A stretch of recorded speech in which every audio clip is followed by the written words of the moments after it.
Alô, meninas e meninos, tudo bem?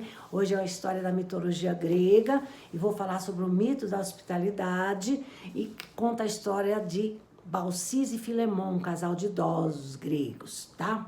Mas antes de eu falar sobre essa história, eu vou contar a origem da palavra hospitalidade. Bom, hospitaleiro, todo mundo sabe, é aquele que oferece hospedagem por bondade, caridade ou amizade, tá? Ele oferece abrigo, hospedagem. Hospitaleiro, então, é sinônimo de acolhedor, tá? A origem etimológica de hospitaleiro vem de hóspes.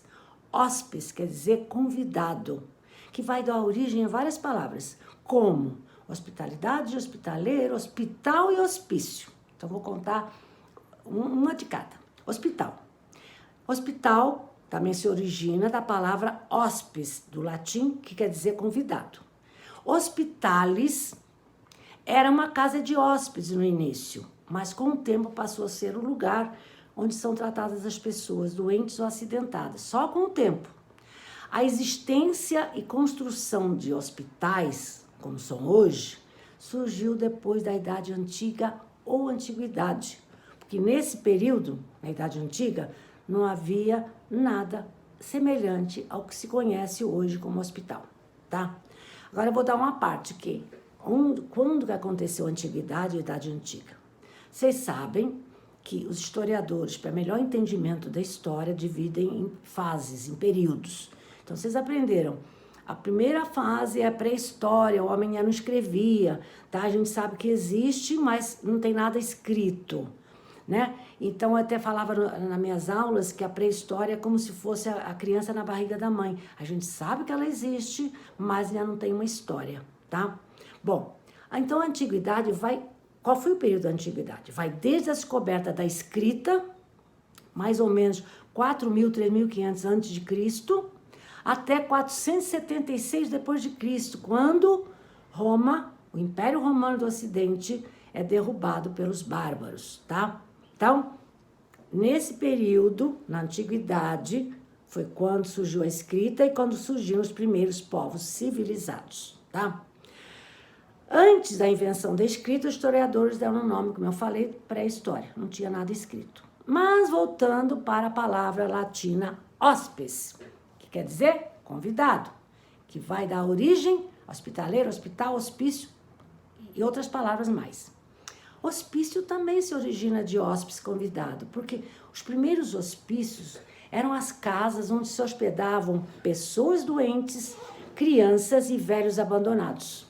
Mais tarde, segundo os historiadores, é que o hospício passou a ser um lugar de abrigo para deficientes mentais. Bom, outra curiosidade. Na maçonaria existe o cargo de hospitaleiro. Quem é hospitaleiro maçom? É desempenhado por um maçom encarregado de visitar, cuidar e socorrer os irmãos em dificuldades. E também esse hospitaleiro socorre os profanos, aqueles que não fazem parte da loja maçônica, mas são recomendados para serem ajudados, tá? Existe até um símbolo da maçonaria que corresponde a esse maçom hospitaleiro. É uma bolsa, um saco, ou uma mão segurando um saco. A bolsa ou saco simboliza onde o hospitaleiro deve guardar os meios de auxílio. Mas voltando à mitologia grega. Como era a hospitalidade grega na Grécia Antiga? Outra parte. Grécia Antiga não tem nada a ver com história antiga. Grécia Antiga vai de 1100 a.C. a 146 a.C. Também chamado, a Grécia Antiga também chamada de período homérico, porque todas as informações do período chamado Grécia Antiga vêm de Homero, com sua literatura épica. Ele foi o que escreveu os primeiros registros da Grécia. Lembram que ele escreveu a Ilíada, que conta a guerra de Troia, e depois, mais tarde, bem mais tarde, até há dúvidas que foi ele ou não, mas está como ele autor da Odisseia. Odisseia, que é a volta de Ulisses ou Odisseu para sua ilha de Ítaca. Depois de 20 anos, 10 anos na guerra de Troia e depois mais 10 anos para conseguir voltar para a sua Ítaca. Bom, isso é outra história que eu já contei. Nesse período, na Grécia Antiga, que eu falei que vai de 1100 a.C. até 146 a.C., a hospitalidade era um direito e um dever do cidadão. A pessoa, o anfitrião, deveria garantir sempre as necessidades quando alguém lhe batesse a porta, convidado ou não. A Odisseia de Homero tem um trecho que diz: os errantes devem ser recebidos como hóspedes quando baterem a porta de alguém. Esse alguém deve alimentá-lo e aquecê-lo sempre. É um dever de todo cidadão. Bom, a deusa da hospitalidade, você sabe, tem Deus para tudo, era chamada Hestia. Em Roma, Vesta. Daí as sacerdotisas que se chamavam vestais. As vestais faziam voto de castidade e deveriam servir a deusa durante 30 anos. Tá, mas isso é outra história.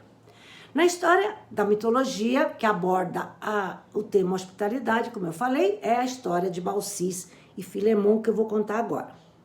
Tá? Bom, começar a história. Conta-se que Zeus, o deus dos deuses, aquele que morava no Olimpo, reinando, o vencedor da guerra de Troia, da guerra dos titãs, resolveu testar a hospitalidade dos seres humanos. E para isso, desceu do Olimpo, chamando como companhia seu filho Hermes. Eles iam testar se os homens eram hospitaleiros. Bom, uma parte para quem era seu filho Hermes.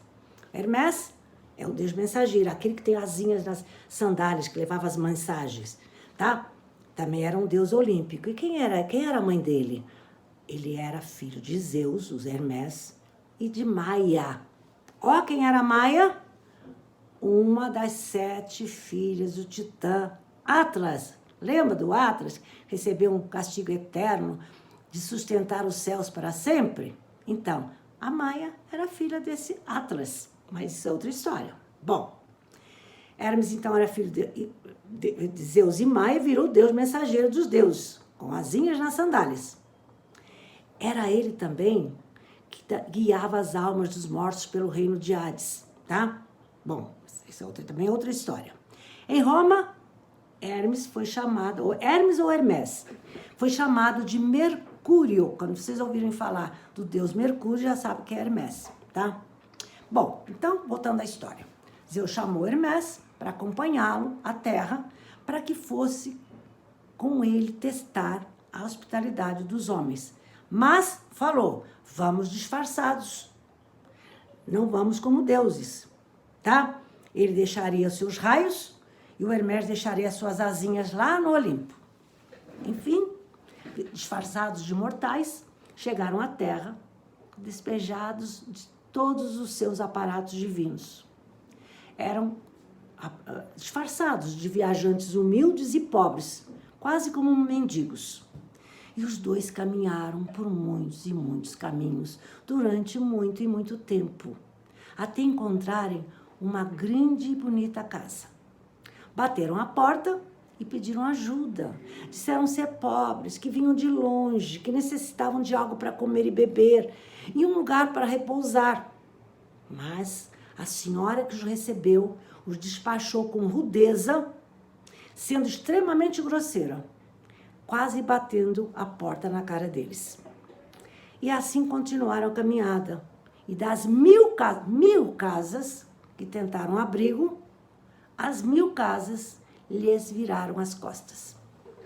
Então, desprovidos das vantagens divinas, como eu falei, vivenciaram, sentiram na pele o que era a pobreza, a fome, a sede, o cansaço. Testemunharam também o comportamento mesquinho e egoísta dos mortais. E após dias e dias de caminhada, já desanimados, quase desistindo, sem esperança alguma, viram uma casa simples, feita de palha, lá no lugarejo isolado. Era um pequeno chalé. Bateram a porta sem muita esperança. até que apareceu um senhor idoso, que quando os viu, logo os convidou para entrar. Chamava-se Filemon. Ao entrarem, depararam com uma senhora também já idosa. A casa era extremamente simples, muito pobre, mas Filemon logo puxou um banco e os mandou sentar, pois eles, segundo ele, disse, vocês precisam descansar seus músculos, pois parecem muito exaustos, famintos e com sede. Minha esposa vai preparar uma refeição para vocês. Enquanto isso, descansem nesse banco. Bom, sua esposa logo passou a alimentar a lareira com folhas e galhos secos, né? Começando a preparar uma simples refeição. A mulher, Balsis, começou a cortar repolhos, vegetais e legumes de sua singela horta, servindo em seguida uma sopa suculenta com pão. Filemon foi também buscar uma jarra de vinho e ambos começaram a comer e beber. Mas Balsis, a senhora, percebeu que, embora tenha enchido muitas vezes os copos de seus convidados, a jarra continuava cheia. Várias vezes, enchia o copo dos visitantes e a jarra sempre cheia de vinho.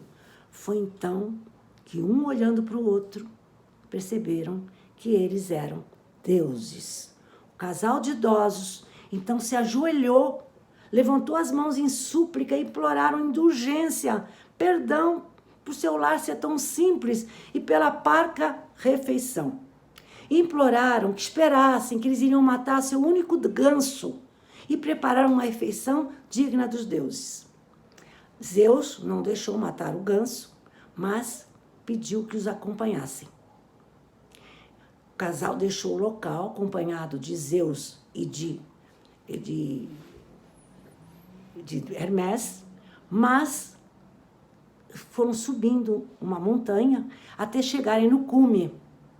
E lá de cima da montanha, depois que caminharam bastante com os deuses, viram sua cidade ser destruída por uma forte enchente.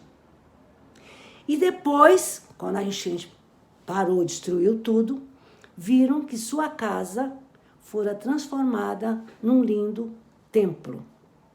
Então eles pediram, né, que eles não queriam sair dali, que eles tomariam conta daquele templo. E Zeus os atendeu. Sim, vocês vão ficar responsáveis por esse templo, para quando alguém passar, vocês darem alento, porque vocês são merecedores disso. Também fizeram mais um pedido antes deles irem embora, que quando chegasse a hora de um deles morrer, o outro também queria morrer em seguida, porque não iriam suportar um ficar longe do outro. O que foram atendidos, mas somente alguns anos depois. Ainda ficaram muito tempo tomando conta do templo. Bom, conta a história que ambos foram transformados depois da sua morte num par de árvores entrelaçadas, um carvalho e uma tília, conhecida por esse entrelaçamento de árvores pelo casal da floresta. Bom, curiosidades sobre o carvalho e a tília, que não tem nada a ver com a história, mas são curiosidades da antiguidade, né? O carvalho, muitos povos consideram como árvore sagrada devido à sua robustez e majestosidade. E também consideram o carvalho com uma forte relação de poder com os céus, porque os carvalhos atraem muito os raios, tá? Enfim, muitos povos acham o carvalho como símbolo da força moral e física. E a tília? A tília é considerada uma planta medicinal usada para tratar problemas de saúde, ansiedade, dor de cabeça, diarreia, má digestão. Para os germânicos, a tília era uma árvore sagrada, com poderes mágicos que protegiam os guerreiros. Gente, vou ficar por aqui. Hoje a aula foi curtinha, mas é o que eu tenho para dar hoje, tá? Beijos!